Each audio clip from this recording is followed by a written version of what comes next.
નમસ્કાર વિદ્યાર્થી મિત્રો, સ્વાગત છે તમારું તમારી જ ચેનલમાં જીત એજ્યુકેશન. આજે આપણે એક નવો ટોપિક લઈને આવ્યા છીએ. ધોરણ 11 અને 12, 9, 10 પણ કદાચ પૂછાતો હોય. રિપોર્ટ રાઇટિંગનો નવો ટોપિક છે. રિપોર્ટ રાઇટિંગ આપણે પહેલા પણ ભણી ચૂક્યા છીએ, કેવી એની ફોર્મેટ આવે છે આપણે જોઈ ચૂક્યા છીએ. આજે આપણે એક સરસ મજાનો જે ઇમ્પોર્ટન્ટ કહેવાય આ જે રિપોર્ટ છે ઘણીવાર પૂછાય છે, તો એ રિપોર્ટને આપણે આજે જોવાના છીએ. તો કયો છે મિત્રો? સૌથી પહેલા ક્વેશ્ચન જોઈ લઈએ. તો કે write a report about yoga day celebrated in your school. તો આપણને રિપોર્ટ અહીંયા આપ્યો છે યોગા ડે એટલે કે યોગ દિવસનો, બરાબર, સેલિબ્રેશન ઓફ યોગ.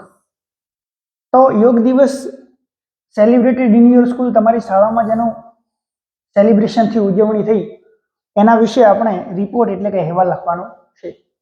તો કેવી રીતે શરૂઆત કરશું? તો તમને ફરીથી હું એક વખત ફોર્મેટ યાદ કરાવી દઉં કે ભાઈ જ્યારે પણ આપણે રિપોર્ટ રાઇટિંગ લખીએ છીએ તો સૌથી પહેલાં વચ્ચે આપણે એનું ટાઇટલ લગાવીએ છીએ.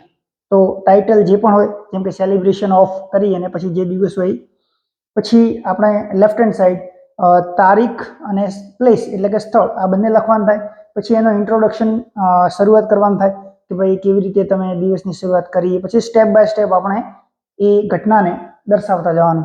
તો જોઈએ, જો સૌથી પહેલા આપણે આન્સર જ્યારે લખીએ ત્યારે વચ્ચે મેં તમને કીધું કે પેજની વચ્ચે આપણે લખવાનું કે શું કરવાનું કીધું? સેલિબ્રેટેડ કરવાનું કીધું. કયો? કે યોગ ડે. તો આપણે લખવાનું સેલિબ્રેટેડ એટલે ઉજવ્યો, આપણે સેલિબ્રેશન એટલે ઉજવણી. તો કે સેલિબ્રેશન ઓફ કયા દિવસની? તો કે યોગા ડે, બરાબર. તો સૌથી વચ્ચે આ ટાઇટલ સરસ મજાનું લખી દેવાનું કે ભાઈ યોગ દિવસની ઉજવણી. પછી આ લેફ્ટ હેન્ડ સાઈડ તમારે આવી જવાનું, ત્યાં આપણે તારીખ સૌથી પહેલા લખવાની, બરાબર. જે તે દિવસે તમે રિપોર્ટ લખતા હો એ દિવસની તારીખ તમારે અહીંયા લખવાની થશે. તારીખ હંમેશા આ જ પેટર્નમાં લખવાની. મેં તમને સમજાવી હતી કે ભાઈ મહિનો જે હોય એ આપણે વર્ડ્સમાં એટલે કે શબ્દોમાં લખવાનો. પછી એના નીચે એક્ઝેક્ટ આપણે પ્લેસનું નામ કે ભાઈ કયા દિવસ કઈ જગ્યાએ તમે યોગ દિવસ મનાવ્યો છે. તો આપણે પ્લેસ ગમે એ લખી શકીએ, બરાબર. સ્કૂલનું પ્લેસ પણ લખી શકીએ, આપણને બીજું પણ કોઈ યાદ આવે તો લખી શકીએ. તો આવી રીતે ટાઇટલ, ડેટ અને પ્લેસ આ ત્રણ તમે યોગ્ય રીતે લખી નાખ્યું એટલે તમને 1 માર્ક્સ આરામથી મળી જાય, બરાબર. ટોટલ 5 માર્ક્સનો આ ક્વેશ્ચન છે. 5 માંથી તમને 1 માર્ક્સ સરસ મજાની રીતે અહીંયા મળી જાય. એના પછી આપણે એક લાઈન છોડી અને સરસ રીતે આની શરૂઆત કરવાની છે કે ભાઈ યોગ દિવસ તમે કેવી રીતે મનાવ્યો. તો આપણે સ્ટેપ બાય સ્ટેપ જવાનું કે ભાઈ સૌથી પહેલા શું શરૂઆત કરી, પછી શું થયું, પછી શું થયું, અંતે શું થયું, આવી રીતે સ્ટેપ બાય સ્ટેપ. તો જોઈએ મિત્રો કે ઓન 21 જૂન એક વસ્તુ આપણે યાદ રાખવાની કે કોઈ પણ દિવસ વિશે લખવાનું આવે તો આપણે કયા દિવસે મનાય છે એ યાદ રાખવાનું. તો એ લાઈન પહેલી લખવાની, જેમ કે on 21 June the world yoga day was celebrated in our school. તો કે 21મી જૂને આપણને બધાને ખબર છે કે વિશ્વ યોગ દિવસ મનાવવામાં આવે છે. 21મી જૂને વિશ્વ યોગ દિવસ વોઝ સેલિબ્રેટેડ, અમારી શાળામાં 21મી જૂને વિશ્વ યોગ દિવસ ઉજવવામાં આવ્યો. વોઝ સેલિબ્રેટેડ ઉજવવામાં આવ્યો, બરાબર. It was held in the playground of our school. ક્યાં આપણે આ યોગ દિવસ મનાવ્યો હતો? કે ઇન ધ પ્લેગ્રાઉન્ડ, અમે અમારી શાળાના મેદાનના અંદર, જે રમતનું મેદાન હતું એના અંદર આની ઉજવણી કરી. The playground was covered with green carpet. જે આખું પ્લેગ્રાઉન્ડ હતું એને ગ્રીન કાર્પેટ એટલે કે ગ્રીન કલરની કાર્પેટ પાથરી દેવામાં આવી હતી, જેથી કરીને વ્યવસ્થિત યોગાસન કરી શકાય. All the teachers, students and principal were present in the school at 6:30 AM. તો બધા જ શિક્ષકો, વિદ્યાર્થીઓ, આચાર્યશ્રી પ્રેઝન્ટ હતા સ્કૂલના અંદર. ક્યારે? તો કે સવારના વહેલી સવારે 6:30 વાગે. સવારના 6:30 વાગે તો બધા આવી પણ ગયા હતા, કારણ કે વહેલી સવારે આપણે યોગા મનાવીએ તો સારું કહેવાય. તો જુઓ કેવું સ્ટેપ બાય સ્ટેપ છે કે ભાઈ તમે 21મી જૂને મનાવ્યું તમારી શાળામાં. ક્યાં મનાવ્યું? તો કે ભાઈ શાળાના મેદાનના અંદર સરસ મજાની ગ્રીન કાર્પેટ પાથરવામાં આવી. પછી શિક્ષકો, વિદ્યાર્થીઓ અને આચાર્યશ્રી બધા જ આવી ગયા. પછી જો શું થાય છે? Everyone was very excited. બધા ખૂબ જ ઉત્સાહી હતા, એક્સાઇટેડ હતા. They took their place in the ground. બધાએ પોતપોતાની જગ્યા લઈ લીધી, વ્યવસ્થિત રીતે ગોઠવાઈ ગયા. Everyone was in comfortable outfit. Outfit એટલે એમનો ડ્રેસ, શું પોશાક પહેર્યો હતો? તો કે જે એમને કમ્ફર્ટેબલ લાગે, આરામદાયક, કારણ કે યોગ કરવાના છે, એક્સરસાઇઝ કરવાની છે. એટલે આરામદાયક જે આપણે ડ્રેસ હોય, આઉટફિટ હોય, એ બધાએ પહેર્યો હતો. The staffs of government hospital were invited as the guest. હવે કોને ચીફ ગેસ્ટ તરીકે તમે બોલાવો છો? તો અહીંયા આપણે સરસ મજાની બાબત કીધી કે ભાઈ જે ગવર્મેન્ટ સરકારી હોસ્પિટલ હતી એમના સ્ટાફને ગેસ્ટ તરીકે એટલે કે મહેમાન તરીકે ઇન્વાઇટ કરવામાં આવ્યા, એમને આમંત્રિત કરવામાં આવ્યા. સારી બાબત છે કે એક હેલ્ધી એન્વાયરમેન્ટ બનાવવા માટે ગવર્મેન્ટ હોસ્પિટલના જે સ્ટાફ છે એમને બોલાવવામાં આવ્યા. પછી our principal welcome them by giving books on yoga. તો પ્રિન્સિપલ સૌથી પહેલા એમને શું કરશે? વેલકમ કરશે, આમંત્રિત કરશે. તો કેવી રીતે આમંત્રિત કર્યા? તો કે our principal welcome them by giving books. Books આપીને એમનું વેલકમ કર્યું આ યોગ દિવસ પર. અને બુક્સ શેના હતા? તો કે યોગ વિશેની બુક્સ હતી. સરસ મજાની સારી પહેલ કહેવાય. Then after the arrival of guest the programme was started with prayer. પછી ગેસ્ટ આવી ગયા, તો પછી ગેસ્ટ આવ્યા પછી પ્રેયરથી આપણે પ્રોગ્રામની શરૂઆત કરી. બરાબર, સરસ મજાની રીતે આપણું ઇન્ટ્રોડક્શન લખાઈ ગયું કે ભાઈ શરૂઆત કેવી રીતે થઈ. Then in the beginning our yoga teacher gave some important instruction. સૌથી પહેલા જે યોગના શિક્ષક હતા શરૂઆતમાં જ એમણે સૂચનાઓ આપી દીધી, ઇન્સ્ટ્રક્શન આપી દીધી કે ભાઈ કેવી રીતે યોગ કરવાના છે, શું ધ્યાન રાખવાનું છે, do's and don'ts. he told everyone what to do and what not to do. એમને સમજાવી દીધું કે શું આપણે કરવાનું છે, what to do and what not to do. શું આપણે યોગ દરમિયાન ના કરવું જોઈએ જેથી કરી અને ઇન્જરી ના પહોંચે.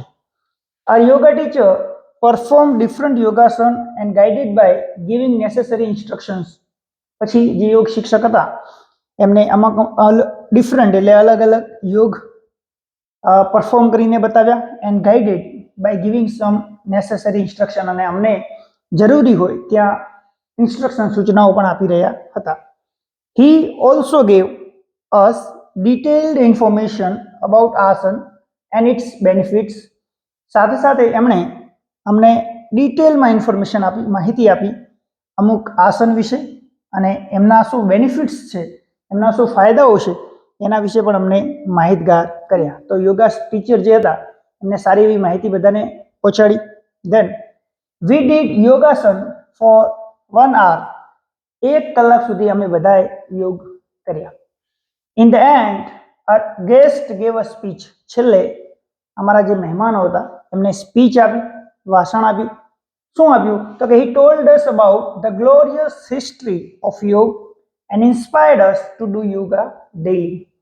તો એમણે જે હિસ્ટ્રી હતી, ઇતિહાસ હતો, ભવ્ય ઇતિહાસ, ગ્લોરિયસ હિસ્ટ્રી, ભવ્ય ઇતિહાસ જે યોગનો હતો, આપણો ભારત દેશનો જે યોગનો ઇતિહાસ છે ખૂબ જ પ્રાચીન છે, એ ઇતિહાસ વિશે સમજાવ્યું.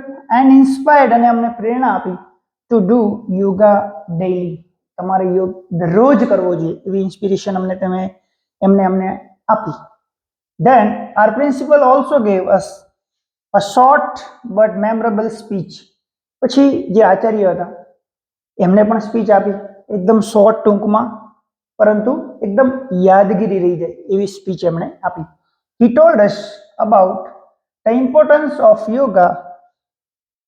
તો એમણે અમને યોગનું મહત્વ વિશે સમજાયું. ઇન અર ડેઇલી લાઈફ, કે આપણી ડેઇલી લાઈફના અંદર દૈનિક જે ક્રિયાઓ છે, દૈનિક આપણે જે લાઈફ જીવીએ છીએ જીવન, એના અંદર યોગનું કેટલું મહત્વ છે એ અમને સમજાવ્યું. He also advise teachers and students to perform yoga daily. એમને એડવાઇઝ આપી, સલાહ આપી ટીચર્સને પણ, સાથે સાથે સ્ટુડન્ટ્સને પણ કે ડેઇલી આપણે યોગા કરવા જોઈએ. He also thanked the guest for coming in the function.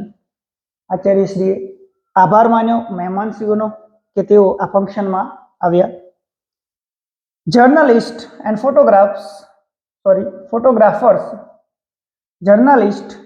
Photographers came to collect information of the day. હવે આટલો મહત્વનો દિવસ હતો એટલે જર્નલિસ્ટ, પત્રકાર અને ફોટોગ્રાફર્સ આવ્યા હતા ઇન્ફોર્મેશન કલેક્ટ કરવા માટે આ દિવસની. This function was organised under the guidance of the teachers and the principal.